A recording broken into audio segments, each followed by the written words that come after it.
To sa stalo Rytmusovi, keď povedal fakt, že nejakú srandu iba na Simonu Salatovú. Ja to volám, že progresívna mafia. Oni majú pod palcom, oni majú všetky médiá, Denník, SME, Aktuálne, všetko sú progresívci.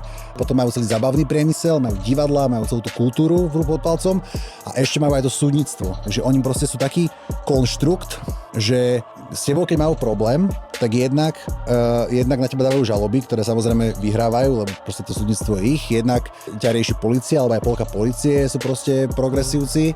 Jednak o tebe píšu všetky médiá články, robia si iba kokota. Jednak sa tebe vyjadrujú všetky piče, hentie, Hanzelová, Salatová, proste, že oni keď im vadíš, tak oni ťa vedia normálne, že z každej strany na teba útočiť. To sa stalo Rytmusovi, keď povedal fakt, že nejakú srandu iba na Simonu Salatovú a všetky médiá, všetky piče, celá spoločnosť zrazu bola proti nemu, ale to nie je celá spoločnosť, to iba vyzerá jak celá spoločnosť, lebo oni sú hrozne hlasní, ich je síce málo, ale oni sú hrozne hlasní, vedia robiť strašne veľa zla a potom to dáva pre bežného sledovateľa, to robí dojem, že to je celá spoločnosť.